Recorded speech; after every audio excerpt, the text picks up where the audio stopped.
really interesting. So, Tim, let's switch gears and let's talk Matt LaFleur contract, conversation, negotiation, whatever you want to call it. And this is one of those things, if I'm giving my honest opinion, I expected it to be done by now. And what I'm going to do is play two sound bites here. One is from Barstool Sports that Diana Rossini was on there earlier today. I believe it was today, January 15th. Yeah, around noon, around 1 o'clock my time. And she was asked about the Matt LaFleur situation. And then we're going to shift gears and get the McAfee show's take on it as well. All right. So this was Diana Rossini earlier today on Barstool Sports talking about the Matt LaFleur contract negotiations and what may or may not be going wrong with it. We'll pause it in between. I want to get everybody's take in the chat. Here we go. Dan, a few weeks ago, you came on here and we were talking about maybe something like unexpected that could be coming down, and you mentioned Matt LaFleur, and this was actually backed up with like other reporting over the ensuing time, and then it ended all pretty disastrously with LaFleur in Green Bay this season. What is his current job status? Do you think he'll be back as the Green Bay Packers head coach next year? Yeah, I think I'd word it as it ended the absolute worst way it could have gone for Matt LaFleur, right? Like that was literally what was like, don't do this. Boom. And they did it, unfortunately. No, I get the sense that Green Bay and Matt LaFleur are going to be working towards a deal and he's going to stay there. Mm-hmm. I haven't had any conversations with anyone that has said like, look, this thing is coming to a head. They're not willing to give him a new contract. If anything, those conversations are in deep talks right now, where they're trying to keep Matt signed up there, to stay in Green Bay. And those are one of those things where, I'd say probably more than any other head coach, either who's currently a head coach or just recently was fired. That's the one where everyone around football is like, what are we missing? Why would anyone think Matt LaFleur is not good enough for the Green Bay Packers? I pause for dramatic effect. Because they're stupid. Very good at what he does. But I just think sometimes when you see games like, unfortunately, what they did against the Bears, you lose doubt and everyone's memories are so short. So I think for Green Bay, if the fans like him, they'll be happy that he's back. But we will see how this shakes out. But I don't expect any other, like, there better not be another firing at this point. I don't know if I could handle it, but I mean, if you look around the league, there's really no one, in my opinion, that would be in trouble because most are set and moving on towards the next chapter here. So that was Diana Rossini on Barstool Sports, right, talking about it. So I want to get your all's take. Let's just leave this picture up here as we talk about it because I'm going to set up another video that was on the Pat McAfee show, or an audio, I should say, that we're going to play where he talked to Adam Schefter. So Diana Rossini, she's going, yeah, why would you not want Matt LaFleur to be your coach, right? The fans, that huge poll question that Bill Huber put out, like 70% of the fans say Matt LaFleur should be back, right? So it's like, what are we missing here? I know my opinion on it. I want to get your all's take real quick based off of what Diana said, just real fast, and we'll hit the Adam Schefter audio, and then we'll kind of wrap up with comparing him to John Harbaugh, who just got the bag, let me tell you. So, Tim, what you think about what Diana said there? Anything you disagree with, agree with? What you got, man? No, I think it's great reporting, and I think it speaks to the majority of the fan base that understands that this year sucked. It didn't go how we wanted it to. Injury bug and crapping down your leg in the divisional, or not making it to the divisional round again. Losing in the wild card, one and done. It's frustrating, but I can't think of a head coaching candidate that's out there that's going to give us a better look going forward than Matt LaFleur right now. So I think they're just stuck on probably some money or some years specifics. But I'm in the camp of keep Matt LaFleur and make some adjustments to your staff going forward. Got it. Yeah, no, I like that. Yeah, I like that, Tim. For real, we do need a little bit more help on the offensive side. Not that Matt wasn't in his bag, because he absolutely was that game. It's just you can't do every bit of it. And he also still needs to be the head coach as well, where everyone gets on him on that as But you see him working his tail off when the defense is out there, leaning down with Jordan, going over the tablet, trying to get everything squared away, make sure we got this taken care of. And, you act like, he's not out there, giving it his all. So I don't know why we get rid of Matt. I want him as my coach for the next few years. Let's keep that window open with Matt and Jordan. And why would you not pair a QB with a coach, right? I think they've got that pairing. He's got that offense. He's got the bet. Like Matt and Jordan, I feel like are almost on the same wavelength. Let's get them over that hump and get them melded now. I'm wondering if it's a scenario where Matt just needs an OC that he trusts to call plays, and he can design that offense and just be a head coach and bring an OC in here and let him call the plays, right? That's been a big conversation point. I personally disagree with it because, every head coach, they have their strengths and their weaknesses, right? Like Bill Belichick's strength was situational awareness. He was so good at training his team on understanding every single situation, every little detail, right? That's like the Carrington Valentine interception the other day. Some people made it out like it was just this horrible sin that he caught the interception. Others, got really, really excited he got the interception. Bill Belichick in that situation, his player would not have caught that ball. He would have been taught, hey, situationally aware, you're costing us invisible yardage. Do not catch that football, right? Bat it down. It's 4th down. Unless, it's kind of like the play with Christian earlier this year, right? That type of thing. So with all that being said, that's his strength. That was Belichick's strength, right? Just his well-roundedness of kind of seeing the game. He didn't call plays, right? Matt LaFleur's strength is calling the plays. I mean, you don't believe me? Go look at his offensive rankings. Go look at what he's done with Jordan Love. Look how he resurrected Aaron's career when many people thought Aaron was done. Aaron came out and won back-to-back MVPs when Matt showed up, right?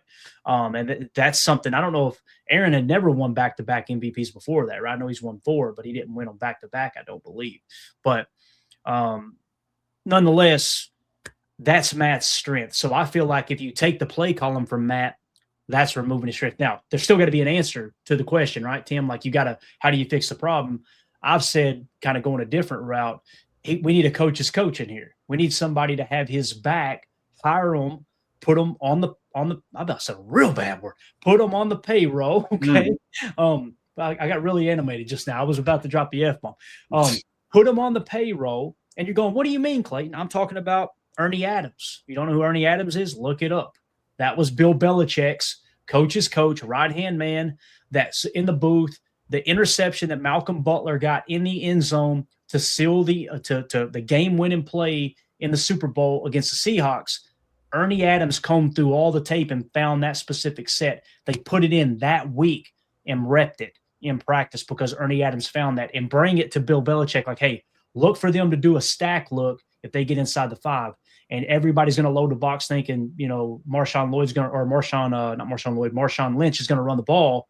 And they love to throw a rub route with a stack look. Ernie Adams found that. Now, go back to his mentor, Belichick's mentor, Bill Parcells, right? Not mentor, but, the guy that brung him up in the game. Bill Parcells had Mickey Corcoran. Mickey Corcoran was his right hand man. He was the guy. That was his coach. That was his mentor. Who's Matt LaFleur's mentor? Probably Sean McVay.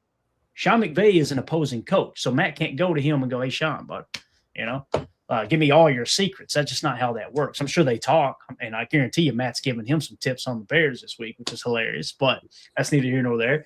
So, again, I think that's the proper way of handling it. But Adam Schefter was on the McAfee show earlier today, and they asked specifically about Matt LaFleur. Let's see what Adam Schefter said earlier today on the McAfee show. And again, McAfee show, anything can happen here, guys. Or maybe an F-bomb here or there like I about dropped. So if you got kids in the room, just be prepared.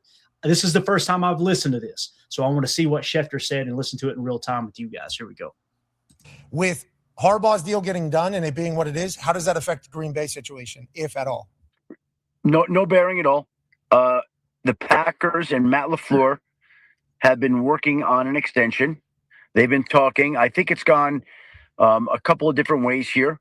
I think right now, the way it was described to me earlier today, I think the expectation and belief is that he's expected back in Green Bay and excited about that opportunity.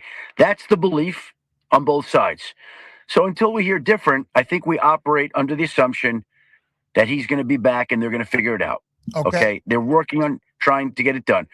That's what I would expect to happen right now, but they're not done. So until they're done, we'll see. But I believe they're going to work it out. It just feels like there's a market, that exactly how much you should pay, guy. Pat, there will be a big market for Matt LaFleur. Because if the Green Bay Packers You don't say. There would be a big market for Matt LaFleur. don't work it out, I'm telling you right now, Matt LaFleur would get more money from other teams, and there would be multiple teams, in my mind, that would be willing to step in and offer draft pick compensation to the Green Bay Packers. So Adam Schefter is working behind the scenes as an insider, right? What he's confirming here is, and what he just said, it came out of his mouth, is that there's multiple teams that would be willing to pay Matt LaFleur more than the Packers are willing to pay him. You read between the lines, the Packers are lowballing Matt LaFleur. So will Matt take less money to stay in Green Bay? That's going to be the question. Now, we know he loves it. We know he's very vocal after that, this week at the podium saying, this is one of one. I love Lambeau Field. I love the fans. I love this organization. He wants to be here, but there's a walking away price as well. And I'm just glad he mentioned that. Now, also, he mentioned there are multiple teams that would be willing to give draft compensation to acquire the rights of Matt LaFleur as well. Let's finish it here. To get it done. So, yeah, LaFleur's people know that, Mm-hmm. LaFleur's people know that that's the case. And this will lead perfectly to the next question. So they're definitely saying that to the Packers. This is just classic negotiation. Here's the comps. Here's exactly what I am owed. Here's how successful I am. The fact that they don't have an owner, okay, so they have access to a vault of money, and they know exactly what a fair market deal would be for him now, especially after the Harbaugh deal is signed. It's like, okay, this is easily done then. But it's not. So we shall see. Okay, so if he was and this is what to hit the market as a coach, he would be Bella Ball. Again, he would be Bella Ball, right? Like if he were to hit the market, he's going to get more money than anybody, including Harbaugh, is what he's essentially saying right there, right? Sure. So with all that being said, here's the thing. Wilde alluded to this the other day. And I don't know if Jason Wilde has been very, very, very much so in Matt's camp.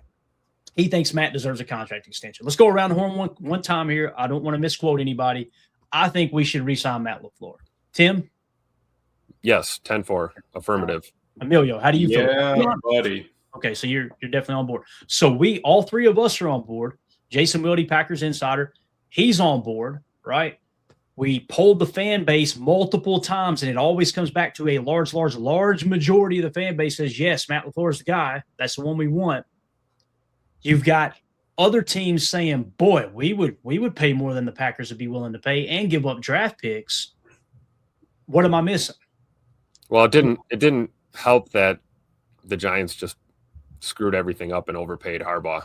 Glad you brought that up. Not making it easier. Glad you brought that up because I was telling Tim offline too, guys. You know what this feels like to me? Jordan Love's contract. Would you say, Emilio? Jordan Love's contract. All right. Yep. Emilio just jumped on the stream. He did not even hear mine and Tim's conversation. That's absolutely awesome. That's exactly what we were talking about. It was like the longer you wait, the more the money goes up. If you get the deal done 3 days ago, you're probably coming out pretty nice in this. Now Matt LaFleur's camp, I guarantee you, is going, do you see what John Harbaugh got today, guys? Do you see that? Let me help you. So I got word that he got 5 years, $20 million per. $100 million deal. I originally thought they said $25 million per. I had a tweet typed out from the person I was talking about who covers the Giants. And then I realized right before I hit send, you idiot, that does not say $25 million per. You got to carry the two. No, that's $20 million per, but still big chunk of money. 5 year, $20 million. It did get confirmed later. This account, I think they're close to the Giants as well. 60,000 followers, I think it is. They reported it too. They might have even got it as I was communicating behind the scenes with a Giants insider. Giants are finalizing a 5-year deal with John Harbaugh. He's expected to be around $20 million per, making him one of the top paid coaches in football. He'll have a massive power in the organization, something the coach hasn't had with the Giants in quite some time. So not only did they give him 5 years, $20 million per, they also gave him, it sounds like, hey, you kind of get final say or a good chunk of say in how the roster is created. On the flip side, it's kind of being loosely reported that one of the holdups in this whole contract negotiation with Matt LaFleur might be that Ed Policy is wanting to pull some stuff away from Matt LaFleur. And possibly, again, Rob Domofsky reported this over at ESPN, that Ed Policy wants to go back to the old structure where the GM is the head coach's boss. So if you're Matt LaFleur, you've been getting lowballed all week, right? And now all of a sudden, the news is coming out. or well, you already know you're in the negotiations, and they're saying to you behind the scenes, hey, look, how do you feel about Goody being your boss and him telling you basically how to run the team? Okay, so you're taking, which keep in mind, they were equal going into this year, right? So if that does change in the new contract restructure, the structure of whatever however you want to call it, then all of a sudden, Matt, they offered him way less money than Harbaugh was getting offered, and you're going to have less power, not than just Harbaugh, but than you had before. Right. And then you find out not only did Harbaugh get $20 million per, but he's getting a good chunk of say in how the organization is building the roster. Guys, I love my Green Bay Packers. I will be here through and through covering the team and talking Packer ball, and I will not root for another team if they're ever playing the Packers, right? However, I don't care what anybody says. This is a badass look. And this is what Wildy said the other day to Tausch on their show. He said, here we go again. This is what Aaron Rodgers was talking about when he exited. And now it's happening a little bit to Matt LaFleur. I may be completely blowing this out of proportion. I want you guys to tell me if I am. And please, please, please be brutally honest. Am I being too hard on the organization, too easy on Matt? Emilio, you go first, man. No, I think you're spot on there. I mean, like you said, I wasn't even there. That's the first thing I thought of was we can't be dragging our feet like we did on Jordan Love. So we missed it by a week, and you have to pay him an extra $5. You miss that. That maybe it happened that we lost to the Bears, so you had an opportunity, a window to get him signed, get that. I mean, you could have done it that week. All right, Matt. Well, let's get you signed. Let's get this thing moving. And get going on it. Now you may have cost yourself. What if they wanted him for 16, 15, 16, 17? You got to give him 21, 22 now probably. So you cost yourself another 5 or 10 right there. But the fact that you can't pay him right now, do we need to get a little recycling on the board, or at 5 years you gotta get out of there or something? I mean, like I don't, what are we doing?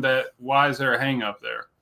Exactly, and that's kind of what Pat McAfee was saying. Was like kind of feels like the market is pretty, You kind of know what the market is, right, Tim? Like, so, what do you think, Tim? How do you feel about it, man?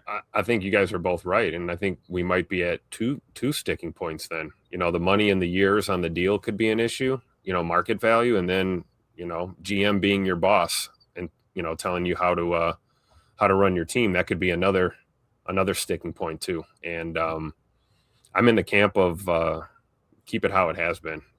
You guys should work together. Right. GM and head coach should work together in that war room. Neither one is answering to each other. They're on the same level. Nobody's a superior. We've seen head coaches get that opportunity before where they are the head coach and the GM, and they usually are really good at one and they suck at the other. So right. I think the two-headed monster approach is the best way to go. So hopefully that's not what's going on right now. I was already a little irritated by it, but when I heard Schefter say there are multiple teams willing to pay more for Matt LaFleur and give up draft compensation, that's when I was like, this is ridiculous. Like, we literally what that tells me is he's willing to, and keep in mind, Adam Schefter is in tight with Matt LaFleur's agents. Okay. That's the majority of the source of the information that's coming out here rather than the team, right? If this is Ian Rappaport reporting, I'd be like, okay, Rapp's giving us kind of the team's side, right? Now, Rapp's been quiet on this. That says a lot. That's probably the team going, come on, Matt, take this deal. Take this deal, Matt. Take this deal. Yeah. Don't ruffle the feathers, right? The second that Ian Rappaport comes out with a heavy report that Matt LaFleur is being stubborn or whatever, that's when we got to go, oh, no, now it's getting bad. So, I don't know, man, the fact that they're willing to give a draft compensation and pay more for Matt LaFleur, and he's still in the negotiating room, tells me he wants to be in Green Bay, and it tells me he's willing to take less than what he could get on the market. And that's why I'm like, why are we pushing this? Kenny Rogers back in here with the super chat. Thank you, sir.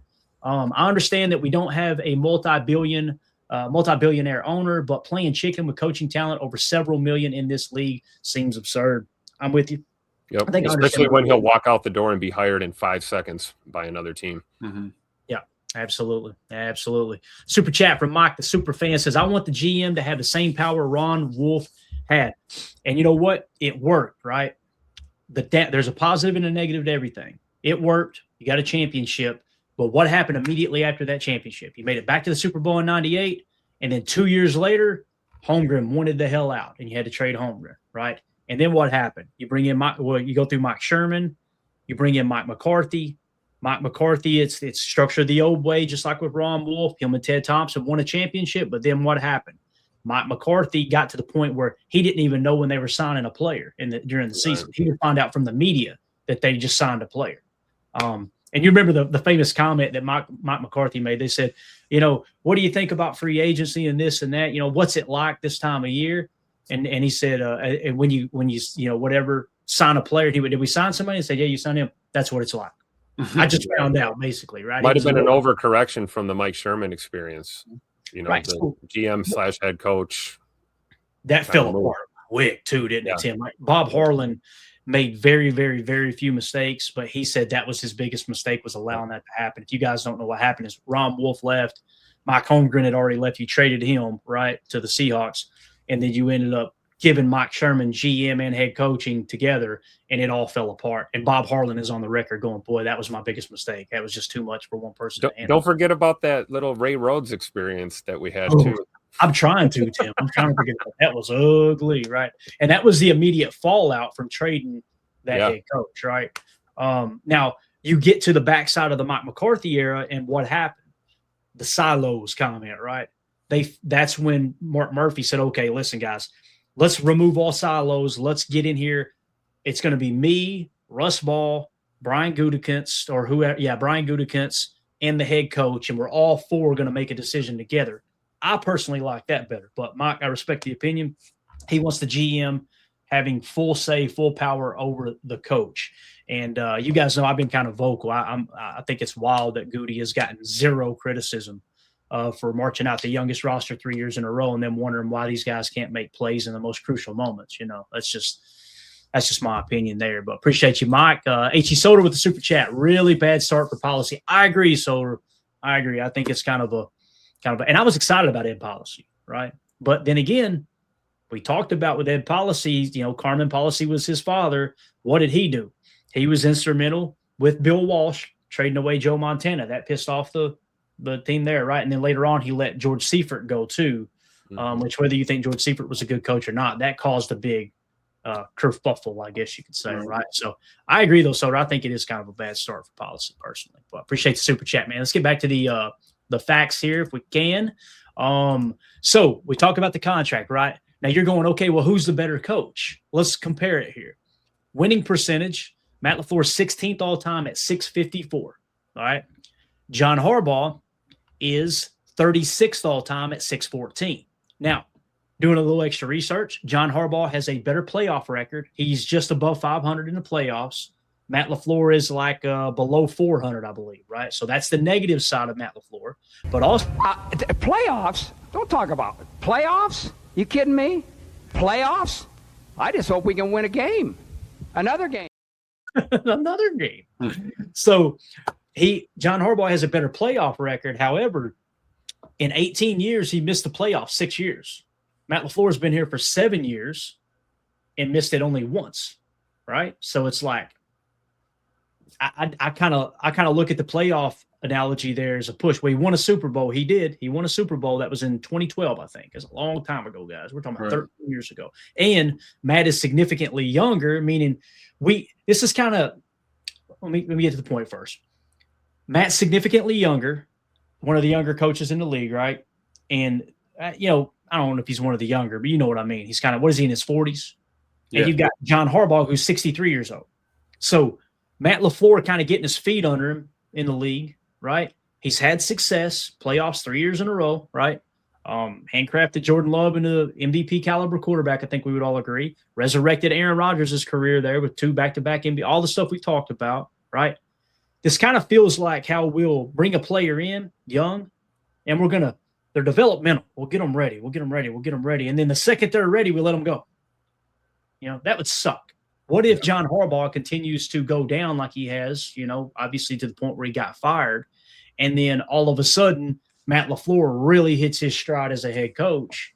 You're like you're losing his best years, I guess you could say, right? If it gets to that point. So just wanted to point out that coaching comparison there. What do you guys think about that? And maybe you guys put more value. Maybe the chat puts more value in the playoff record as opposed to the overall, regular season record. But my only pushback there is, okay, show me when John Harbaugh had the youngest roster in the league, That's the only pushback there. So what do you guys think? Him kind of pushing that playoff record is also, if you win a Super Bowl, right, you got to go on a 3 or 4 win streak right there in the playoffs.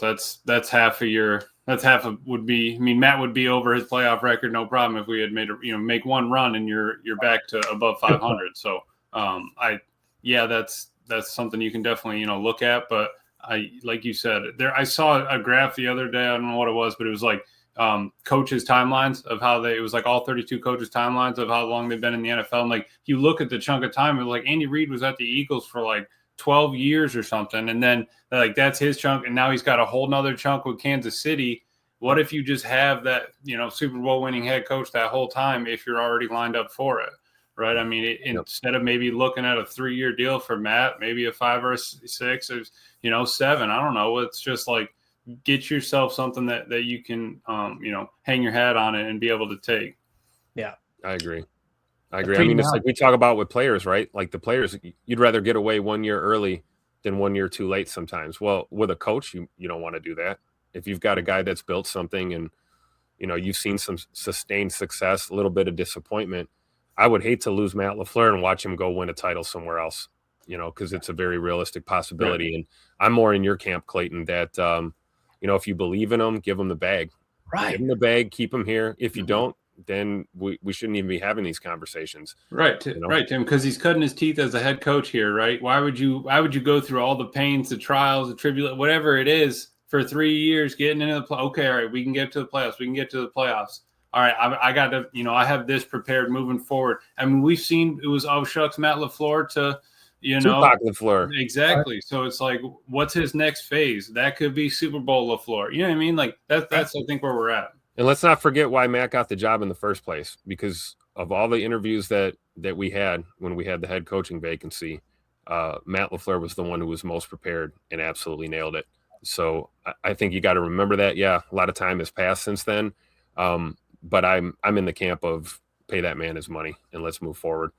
Yeah, because here's the deal too. Like for anybody who thinks Matt LaFleur isn't the guy, I can respect it.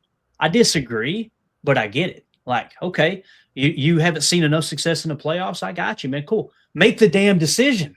Yeah. Like you're dragging your feet. You're not saying Matt LaFleur isn't the guy.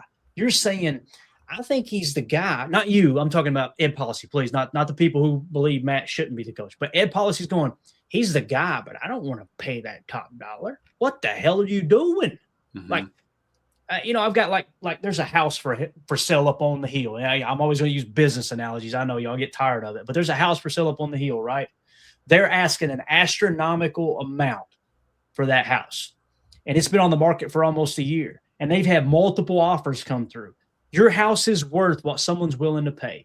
Okay, you've been sitting on that place for a year now, and you've had 10, 11, 12 offers, and you still somehow, some way think it's worth something else. The market determines what something's worth. If you don't, you either think he's the guy or you don't. If he's the guy, you pay market value. It's that simple. Pay that man his money. If you don't think he's the guy, guess what? And here's the other thing. There was another tweet that came out that kind of made you think, I can't remember who tweeted it. I was reading on the timeline that made you think that if Matt LaFleur had been on the market, the Giants were very, very, very adamant that Matt LaFleur would be their top candidate, right? So you just missed out on an opportunity to potentially create a bidding war to trade Matt LaFleur. That's business malpractice in itself. Again, going back to what Soder said, this ain't a good start for Ed Policy. We may look back in 2 years and go, this dude's a football genius. Holy cow.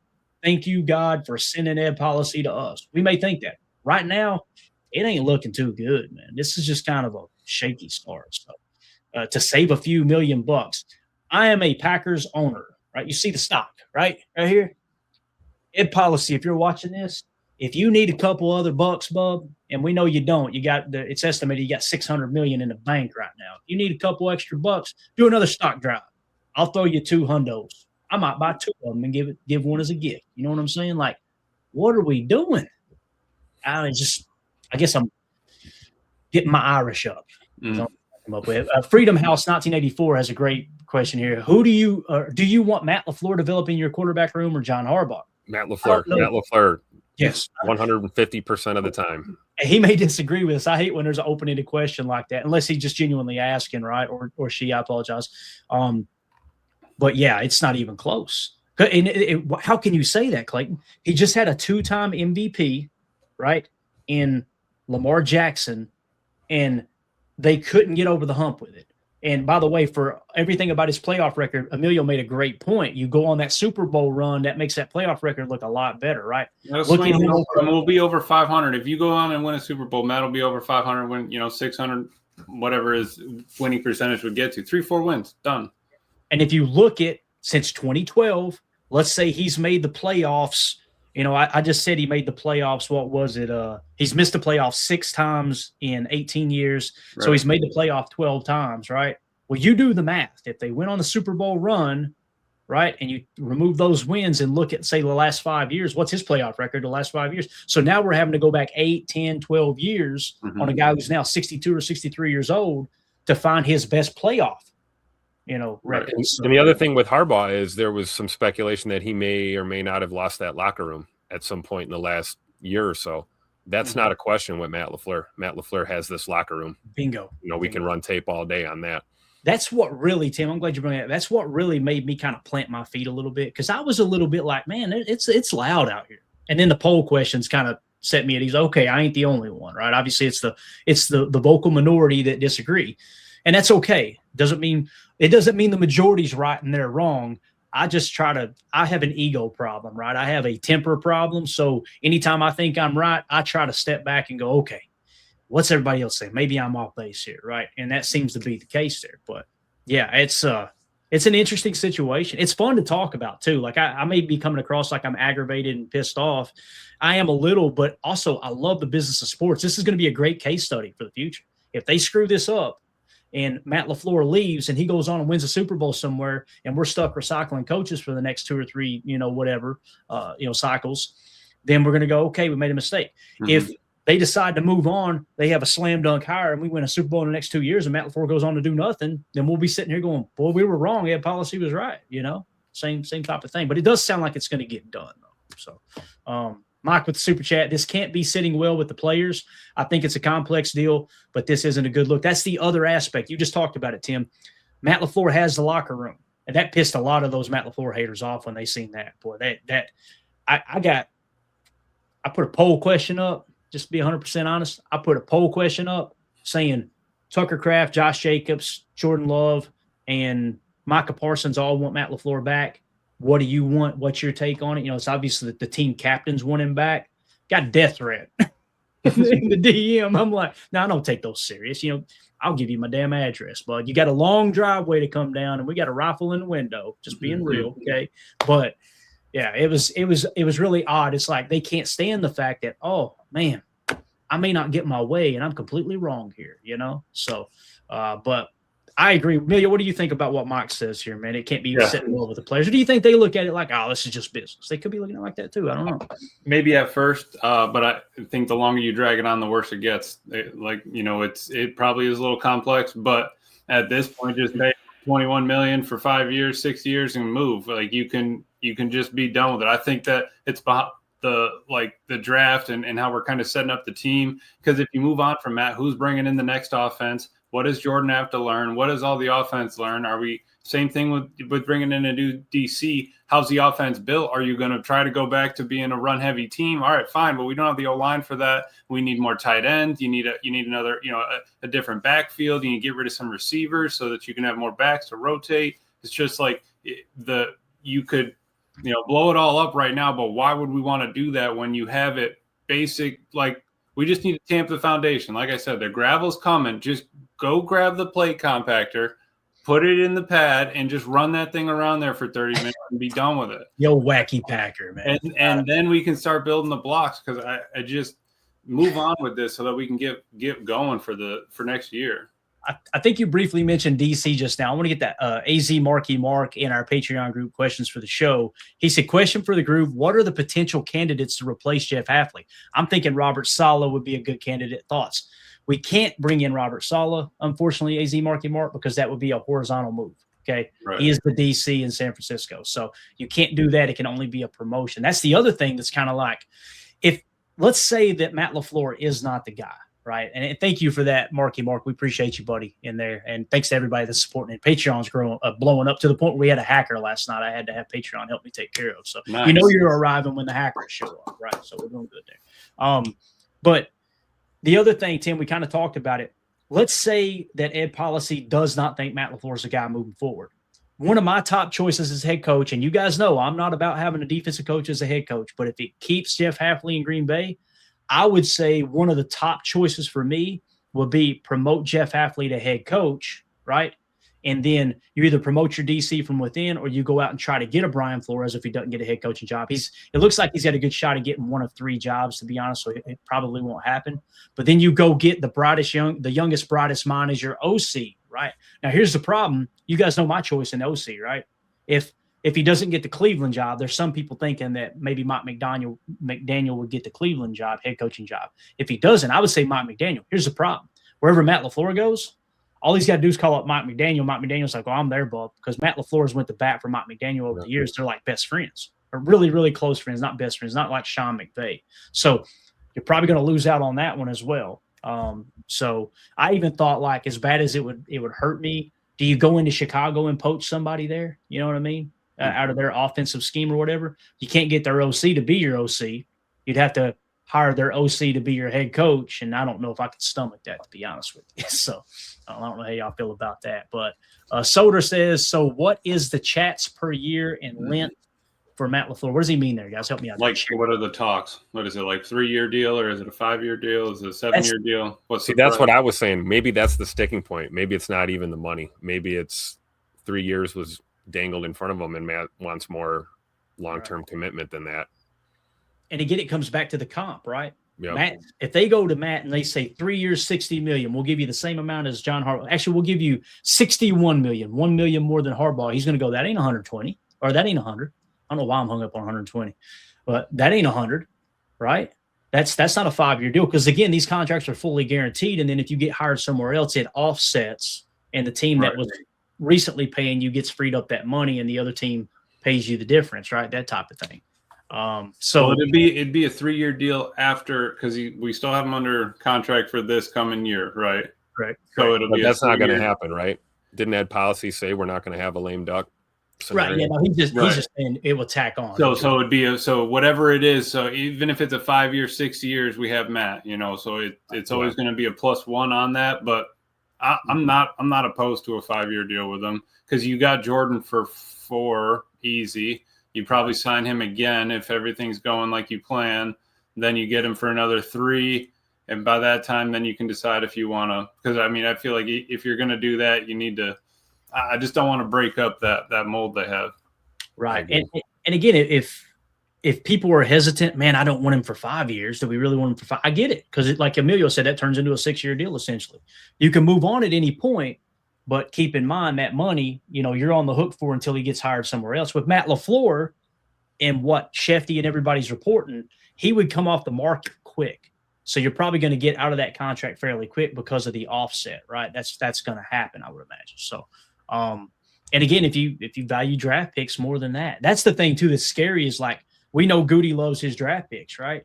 So if behind the scenes what Rob Demovsky reported is true, and they get Goody's deal done before Matt LaFleur's, and all of a sudden Goody and the structure changes and Goody's over Matt, who's to say Goody won't go, okay, I'm calling the shots now. I'm trading Matt for draft picks. I want my draft picks. And now all of a sudden we're going, oh, hell.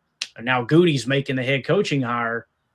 Do we have that much confidence in Goody to make the head coaching hire? And hopefully this is sounding like Goody would be in control, but he would be like Mr. Power. I don't think he would approach it that way. Goody don't come across like that type. He would probably have people with him helping make decisions and stuff. I don't think he would box everybody else out and say, this is what I'm doing.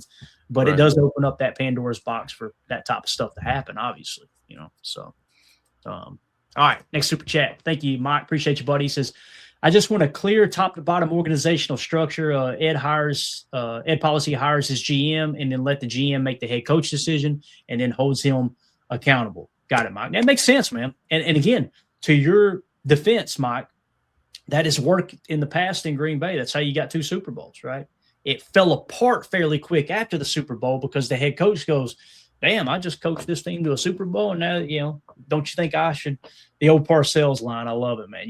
They want you to cook the meal. The least they can do, let you shop for the groceries. That's what he said. Love it. So appreciate you, Mike.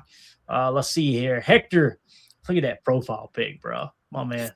So with the super chat, thank you, Hector. The team wants him, so we need to keep him. I do feel like Matt LaFleur needs to bring in a great OC to be a play caller. He can have his hands on the offense. So kind of a middle ground all the way around, right? And that's why I'm saying, like, Mike McDaniel, if he doesn't get a head coaching job, that would be – I retweeted a video of him breaking down stuff, an old video surfaced of Mike McDaniel. People look at him like the goofy little young guy and everything. He's a football genius, dude. He's really, really good, especially in the run game. And that's where we struggle. So you guys got to comment on that. There, what he says. No, I think it's true. We just need Matt. Bring him back. I think that it would be cool. Someone said it in the chat, but it's like it's funny because they were, you know, people were getting mad at Matt because he brought in guys, you know, or don't bring in Matt's friends, and now it's like, all right, if we could bring in Matt, McDaniel would be cooking. But I do think it would having two minds like that, and after McDaniel had been a head coach for a while, him being, even if, you know, you think about it, you want Matt's right hand man. You know, if we're talking about having a you know, his mentor kind of coach, it doesn't need to be a mentor, but what if he has a guy with head coaching experience down on the field like that? Yeah, he's got Rich, but Rich is also worrying about other, like, you got a clock guy. Maybe let's have like an offensive guy while Matt's looking at the play sheet. Matt, it's 3rd and 5. Like, dude, we're already on the right hash. Let's just run that one over here where we got, you know, Dobbs open on the left on the field side. All those things could happen in those 20 seconds if you have a buddy that maybe you kind of got that meld a little bit, can think about it. That's what I was referring to earlier when I suggested that, you know. Yep. And I could see that, him having that chemistry with a Mike McDaniel. I mean, how many times we saw it against the Bears, right? Crunch time, Matt's in his bag, he's got the play sheet, and we're pissing away a timeout when we should be getting a call in because he's got so many options, he's a little indecisive. Having that other football mind next to you that you trust to help you make a decision might help, because we know, I mean, Rich Bisaccia, you know, assistant head coach, he's not in Matt's ear giving him play calls, right? Right. It's just interesting that the rest of the league you could tell they're just waiting in the wings, hoping that the Packers screw this up so they could get their hands on Matt LaFleur, you know? And there's something behind the scenes that's holding this thing up. Is it structure? Is it contract length, like you asked him and Emilio asked? Is it the overall dollar? Is it not just structure, but, hey, we think you need to fire this guy, this guy, this guy? Again, why would Matt LaFleur take less money, less years than he could get somewhere else to have less say over his coaching staff and, you know, potentially have more say in the player personnel, you know? So it's just it's a sensitive subject, man. It's why we love football, and it's sometimes why we hate it, right? You know, it's just it's really, really interesting to see how this whole thing is unfolded. And again, the wild card is Ed policy. We don't know how he's going to operate, right? And he may blow the whole damn thing up and us be, oh God, and then next year we're in the Super Bowl, right? You don't know, right? Don't or know. For all we know, the damn deal's done and they just haven't announced it. Hey, and that's happened in the past. They didn't even announce it, but now this has gone so viral. And you got Adam Schefter involved, it's going to get leaked out when it's done, obviously. Remember before, him and Goody got extensions and nobody even knew about it. It was like way later that they found out, y'all got extensions? Well, yeah. Well, they don't have to announce it. But if you got somebody behind the scenes, and you're probably thinking, well, how did Adam Schefter get involved? And how does he know this time? It's another thing pointing to the team was lowballing Matt LaFleur. Matt LaFleur's agent was like, okay, we tried to negotiate in good faith. Now we got to take it into the public eye a little bit, and you leak that information out. That's how the game's played. You know, it's just like that house I was telling you. Well, I'll give you this much for it. Well, I'm doing an open house. Well, I don't want you to do an open house, right? Because you know other people are going to know about it, and they're going to offer more, right? Yep. The way it goes. So, sounds like life to me. But appreciate everybody with the super chats.